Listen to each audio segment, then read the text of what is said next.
Hello everyone, welcome back to our channel. Aarti Jindal की पाठशाला में आप सभी का स्वागत है। साथियों, आज मैं आपके साथ ध्यानाकर्षण मॉड्यूल के भाग 3 के कुछ इम्पोर्टेंट क्वेश्चंस आपके साथ शेयर करने जा रही हूँ। तो आइए स्टार्ट करते हैं हम अपना पहला क्वेश्चन। सबसे पहला क्वेश्चन है, कक्षा शिक्षण हेतु रणनीतियाँ एवं तकनीक ध्यानाकर्षण मॉड्यूल के किस भाग में है? तो वो है भाग 3 में है। क्वेश्चन नंबर 2 है, शिक्षण कार्य के पूर्व में कौन कौन सी तैयारी करनी चाहिए? तो पहला है अधिगम स्तर संबंधी सूची, फिर सेकंड है समूह निर्धारण, तीसरा लर्निंग आउटकम की सूची, फोर्थ है समय सारणी, 5 है दिवसवार विभाजन, 6 है शिक्षण योजना, 7 है शिक्षण संबंधी सामग्री की उपलब्धता, 8 है शिक्षण अधिगम प्रक्रिया और 9 है बैठक व्यवस्था। नेक्स्ट क्वेश्चन है, अधिगम स्तर संबंधी सूची किसे कहते हैं? तो आरंभिक आकलन के बाद प्रत्येक बच्चे के अधिगम स्तर पर संप्राप्ति संबंधी एक सूची, यानी कि जब हम बच्चों का आरंभिक एक टेस्ट लेना होगा, उस टेस्ट के अकॉर्डिंग जो हमें उनका रिजल्ट मिलेगा उसको ही हम उसकी आरंभिक स्तर संबंधी सूची कहेंगे। शिक्षण योजना किस लिए बनाई जाती है? तो शिक्षण योजना जिन लर्निंग आउटकम्स पर कार्य करना है उसके लिए बनाई जाती है। यानी कि हमें कोई भी लर्निंग आउटकम अगर बच्चों को सिखाना है तो सबसे पहले उसको सिखाने से पहले हमें उसके लिए एक शिक्षण योजना तैयार करनी होगी कि हमें बच्चों को क्या सिखाना है, कैसे सिखाना है, इस तरीके से। नेक्स्ट क्वेश्चन है, शिक्षण कार्य को रोचक व प्रभावी बनाने के लिए क्या करना चाहिए? तो शिक्षण अधिगम सामग्री का निर्माण करना चाहिए, यानी कि TLM के थ्रू हम बच्चों को पढ़ाएंगे तो वो पढ़ाने का तरीका हमारा काफ़ी अट्रैक्टिव होगा, जिससे बच्चे जल्दी सीख पाएंगे। नेक्स्ट क्वेश्चन है, शिक्षण अधिगम प्रक्रिया का महत्वपूर्ण चरण कौन सा है? तो वो है शिक्षण अधिगम प्रक्रिया का क्रियान्वयन, यानी कि जो भी हमारी शिक्षण अधिगम की जो प्रोसेस है उसको हम किस तरीके से क्रियान्वयन करेंगे। क्वेश्चन नंबर 7 है, बैठक व्यवस्था कितने प्रकार की होती है? तो वो हमारी होती है, पहला है अर्धचंद्राकार या गोले में बिठाना, दूसरा छोटे समूह में बिठाना। अर्धचंद्राकार का मतलब होता है कि हम बच्चों को आधे गोले में बिठा देंगे और सामने आधे में जब बच्चे बैठेंगे तो फ्रंट सामने हम होंगे तो बच्चे जल्दी से उस चीज़ को समझ पाएंगे। और छोटे समूह में यानी कि हम 2-2 का 3-3 का ग्रुप बना के बच्चों को बिठा सकते हैं। इसके बाद नेक्स्ट क्वेश्चन है, बच्चों के बीच अंतःक्रिया को बढ़ावा देने के लिए किस प्रकार की बैठक व्यवस्था होनी चाहिए? तो वो छोटे समूह में बिठाना चाहिए, जिससे कि आपस में बच्चे कोई किसी भी टॉपिक पे बात कर पाएं और अपने आप से अच्छे से उसको समझ भी पाएं। नेक्स्ट क्वेश्चन है, छोटे समूह में बैठक व्यवस्था का उपयोग किस काम में किया जाता है? तो किसी अवधारणा पर बच्चों द्वारा आपस में विचार विमर्श करने, किसी प्रश्न को हल करने, किसी समस्या का हल ढूंढने तथा समूह में प्रोजेक्ट आदि में उपयोग किया जाता है, जो कि इसी क्वेश्चन का भी आंसर है। नेक्स्ट क्वेश्चन है, अधिकांश समय बच्चे किस भूमिका में होने चाहिए? तो वो होने चाहिए केंद्रीय भूमिका, यानी कि हम जब बच्चों को पढ़ाने जा रहे हैं स्कूल में तो हमारा जो केंद्र वो बच्चे हो, ना कि हम, यानी कि हमें बच्चे की नॉलेज के अकॉर्डिंग बच्चे को सिखाना है।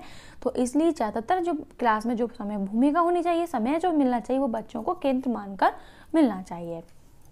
नेक्स्ट क्वेश्चन है, एक आदर्श कक्षा में शिक्षक एवं बच्चों की क्रियाशीलता कितने समय की होनी चाहिए? तो वो 40 मिनट का होता है वादन, जिसमें कि टोटल टाइमिंग जो रहेगी वो 40 मिनट की रहेगी। नेक्स्ट क्वेश्चन है, कक्षा में शिक्षक की क्रियाशीलता कितने % होनी चाहिए? तो वो होनी चाहिए 5 से 10%, लगभग 5 मिनट, यानी कि जो 40 मिनट का वादन है उसमें से कम 5 मिनट ही शिक्षक की क्रियाशीलता हो, बाकी की जितनी भी क्रियाशीलता हो वो बच्चों की हो, जिससे बच्चे खुद से ही कुछ करके सीख पाएं। नेक्स्ट क्वेश्चन है, कक्षा में बच्चों की क्रियाशीलता कितने % होनी चाहिए?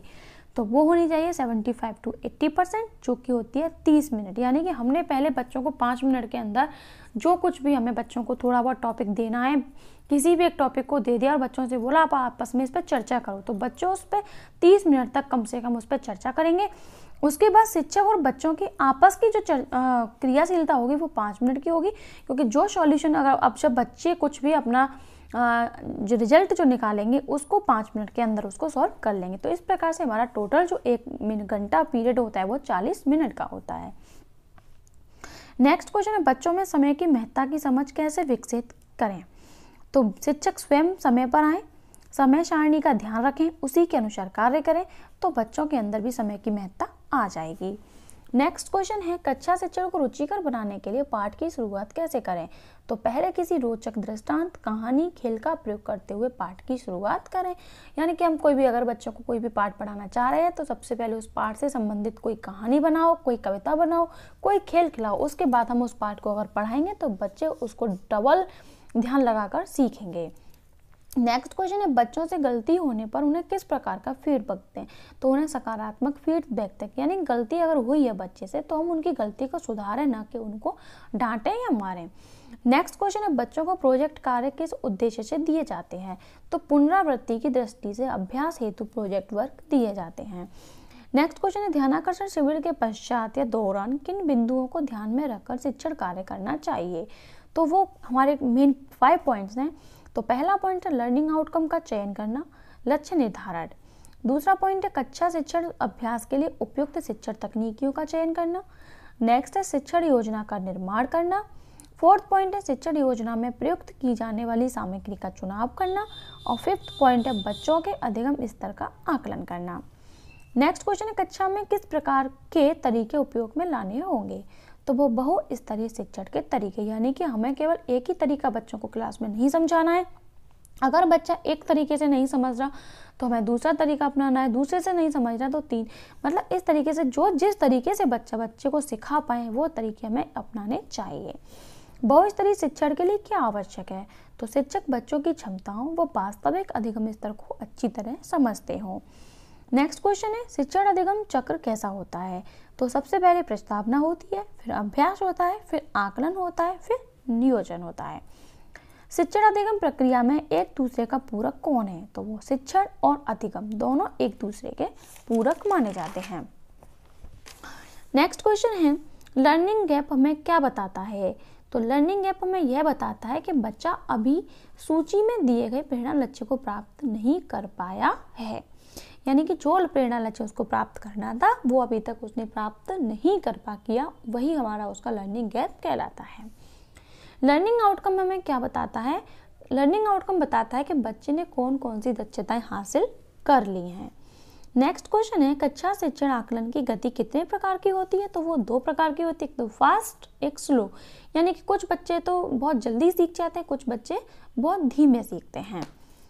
नेक्स्ट क्वेश्चन है, किन बच्चों को शिक्षक की विशेष सहायता की आवश्यकता होती है? तो जो बच्चे तुलनात्मक रूप से देर से सीखते हैं उन बच्चों पे हमें ज़्यादा फोकस करना चाहिए। नेक्स्ट क्वेश्चन है, कक्षा शिक्षण को प्रभावी बनाने के लिए कौन कौन सी शिक्षण तकनीकियां हैं? तो पहला है संसाधनों से पूर्ण कक्षा कक्ष का वातावरण। नेक्स्ट है कक्षा प्रबंधन बैठक व्यवस्था। थर्ड है रोचक प्रस्तावना। फोर्थ है शिक्षण अधिगम सामग्री का उपयोग। फिफ्थ है शैक्षिक गतिविधियां, नवाचार और रोचक खेलों, रोल प्ले, कहानी आदि का उपयोग। नेक्स्ट है प्रश्न पूछना। 7 सीखने के लिए बातचीत, बच्चों के लिए कार्यपत्रक, सभी को शामिल करना, समूह में कार्य करना, जोड़ी में कार्य करना, परिवेशी संसाधनों का उपयोग, अभ्यास के अवसर देना, अर्जित ज्ञान की पुनरावृत्ति, सकारात्मक प्रतिपुष्टि देना, शैक्षिक भ्रमण, सरल से कठिन की ओर और प्रोजेक्ट कार्य। ये टोटल हमारे 18 जो होती हैं वो शिक्षण प्रभावी तकनीकियाँ होती हैं। पूछ लिया जाएगा कि शिक्षण अधिगम प्रक्रिया में जो कितनी तकनीकियों का यूज किया जाता है, तो वो 18 तकनीकियाँ हमारी होती हैं। इसके बाद नेक्स्ट क्वेश्चन है, संसाधनों से पूर्व कक्षा कक्ष के वातावरण से क्या लाभ होंगे? तो बच्चे उत्साहित होकर सीखने की प्रक्रिया में शामिल होंगे, सीखने में आनंद आएगा, अवधारणाओं को समझने में आसानी होगी, बच्चे एक दूसरे की सहायता करके सीखेंगे, बच्चे परस्पर एक दूसरे से सीखेंगे, आकर्षक वातावरण होने से रचनात्मक प्रवृत्ति में वृद्धि होगी। यानी कि जब हमारी क्लास में सारी चीज़ों की व्यवस्था है तो बच्चे अपने आप ही आनंद के साथ सीख सकते हैं। नेक्स्ट क्वेश्चन है, कक्षा प्रबंधन और बैठक व्यवस्था में क्या परिवर्तन करते रहने चाहिए? तो समय समय पर बच्चों को अर्धचंद्राकार आकृति में बिठाएं, विभिन्न क्षमताओं वाले बच्चों की जोड़ी बनाकर बिठाएं।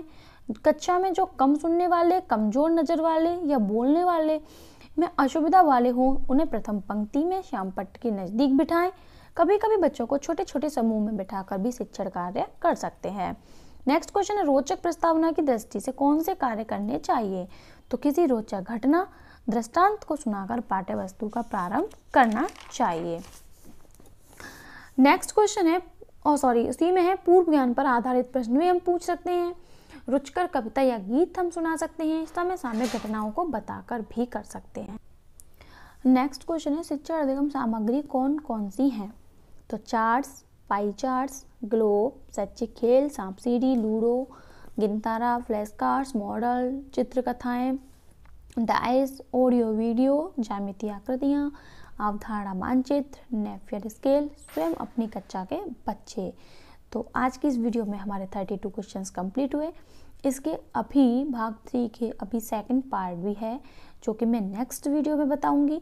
तब तक के लिए अगर आपको वीडियो अच्छी लगी हो तो प्लीज़ वीडियो को लाइक करें, चैनल को सब्सक्राइब करना ना भूलें। तब तक के लिए धन्यवाद।